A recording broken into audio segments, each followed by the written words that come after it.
My name is Debbie Hoke, and I live in Union Springs, and I am an active participant in the Downtown Writers Center up in Syracuse, and that's kind of the connection I made to the Stone Canoe.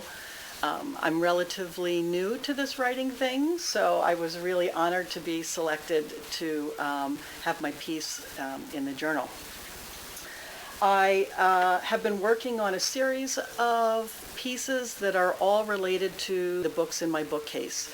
When I look at my bookcase or my nightstand, each book, most of the time I don't even remember the story, but I remember where I was in life, what that book meant to me at the time, who I was with, where I was living, so I kind of think of my bookcase as the scrapbook of my life. The piece that is in Stone Canoe is called On Paying Attention, and it starts with a quote from Charlotte's Web. It is quite possible that an animal has spoken civilly to me and that I didn't catch the remark because I wasn't paying attention. By E.B. White. A stack of my books wait on my nightstand, a big long story I struggle to finish, self-improvement books by Brene Brown or Gretchen Rubin, occasionally a book about writing, and often a neglected library book, my interest as casual as my financial investment. Underneath in permanent residence rests the full color paperback edition of Charlotte's Web. I don't remember who first read me this book, maybe a teacher or my mom, but I remember the feeling of being read to, my imagination released, the brain freed from the work of reading, two people exploring a world together but separately. When I am old and feeble, I hope someone will read to me. My mother was a second grade teacher. Every year she looked forward to reading Charlotte's Web to her class. On spring afternoons, settling in after recess runarounds, she would open to the next chapter, and for the next half hour she transported her students back to the barn. At dinner, she would tell us about Tommy the troublemaker, unable to sit still and listen, or Susan the sensitive one crying, fearing Wilbur's demise. My mother loved this book, the simplicity of the story, the beauty of the prose. Every year, when Charlotte died, she cried. She was always quiet at dinner that night.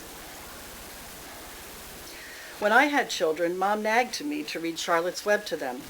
I resisted, my stubbornness born from mother-daughter parenting tension, but eventually succumbed. Charlotte's Web felt like a commitment, much more so than Goodnight Moon.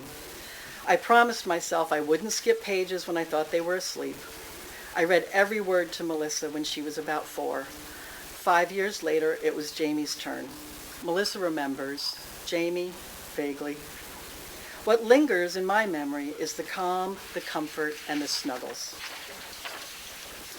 Books became a central focus of our lives. Melissa devoured everything written by Jane Austen, and Jamie found ROALD and the Guinness Book of World Records. With my husband Brian joining in, the 4 of us entered the Harry Potter world together. My mother and I read the same bestsellers in our own 2-person book club. Then, on Thanksgiving, at 82 years old, my mom died. Afterwards, afraid it would stir my buried emotions, I stopped reading. That winter was a season of numbness, but with the return of spring, on one of the first warm days, I spied Charlotte's Web in Melissa's bookcase. Reading it aloud had been part of Mom's spring ritual, and I recalled the comfort of someone reading to me. I picked up the book and re-entered the reading world. As we buried my mother's ashes on her June birthday, I shared E.B. White's words with the gathered family. Standing over her gravesite, I read, "Won't it be wonderful to be back home in the barn cellar again with the sheep and the geese? Aren't you anxious to get home?" For a moment, Charlotte said nothing. Then she spoke in a voice so low, Wilbur could hardly hear the words. "I will not be going back to the barn," she said. Through Charlotte's Web, E.B. White wrote of life and death with simplicity and tenderness. We're born, we live a little while, we die. The story's end is sorrowful, not because Charlotte dies, but because no one will ever love Wilbur the way Charlotte did, ever. That kind of loss is heartbreaking and beautiful and unforgettable. It is life and death and inescapable. Strangely, something about that is comforting. My stepfather, my dad for 40 years, died shortly after my mother. The following year at college, Melissa was in an accident and fell into a coma. We stood by her bedside as she lay pale and still, watching every eye flutter, every movement for a sign she would come back to us. After 10 days, she opened her eyes, and together we began the long, hard work of recovery. Unfamiliar new routines, therapies, and ongoing fears isolated us, so we reached out to family and friends through regular blog posts on Melissa's improving condition. The posts turned into essays, and while Melissa recovered, I wrote. In the midst of these dark times, E.B. White again entered my world. His random appearances gave me pause to pay attention and gave me direction. To improve my writing, I stumbled upon On Writing Well by William Zinsser, a funny and instructional read. In the opening pages, he described a photo of E.B. White at his typewriter, simple and pared down, edited. The photograph is lovely. As my creativity waned, I turned to a writer's prompt book for inspiration. I read, "You might want to take another look at E.B. White's list of 21 reminders about style in the Elements of Style. It is the most complete and eloquent writing lesson you will ever have." So I did. William Strunk Jr. wrote his little book just before White turned up in Strunk's Cornell classroom. They honored the power of plain English style, the first by writing its rules and requirements, the second by updating his professor's work 40 years later. It sits on top of my desk within arm's reach. The waves of trauma subsided. A new phase was upon us. Kids were on their own, my folks were gone, my career was ebbing, and my husband Brian's was slowing. We started to consider a different life with a different pace and different priorities. We settled on the idea of living on a lake as an experiment. So we bought a house on the northern end of E.B. White's Cayuga Lake and left our suburban Philadelphia lives behind. It takes a bit of a drive to get groceries these days, and the radio signal comes and goes. On one almost summer day, the signal stayed strong long enough for me to hear the full reading of White's essay, Once More to the Lake. White described, in his inimitable way, the lake of his childhood vacations. It is a place of peace and goodness and jollity. I now have the words to describe what we were looking for. I recently picked up a stray copy of Real Simple magazine. I paused on an article of summer book suggestions with subsections like Great Beach Reads and Great Travel Reads.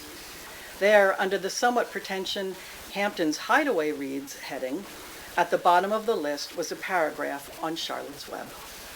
The author wrote, "I'm going to read my kids Charlotte's Web. I'm confident the boys will be hooked on the story, but I'm not totally convinced I'll be able to read it without crying." Yep.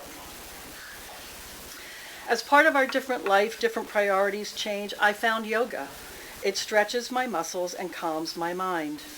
The other morning, our instructor started a class with a reading from the Celestine Prophecy. I'd never heard of this book, and she'd never read to us before. As I sat cross-legged and open-minded, a sudden coincidence and synchronistic encounter slapped me upside the head.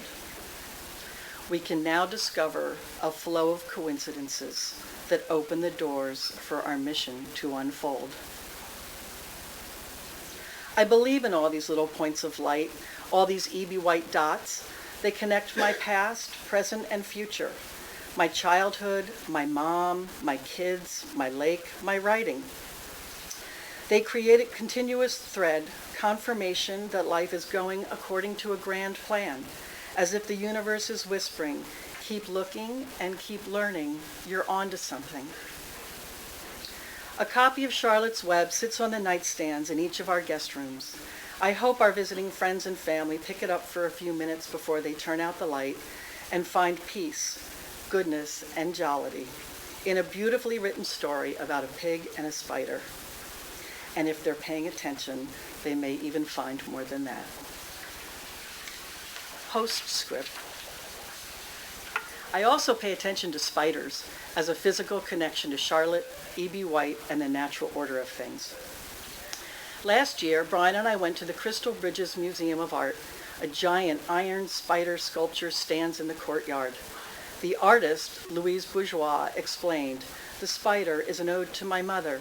She was my best friend." There was a spider on the chair in front of me at my niece's outdoor wedding. Hello, Charlotte. Thank you. You're gonna have to read that book again now. That's what a lot of people do. I should have brought a whole stack of them.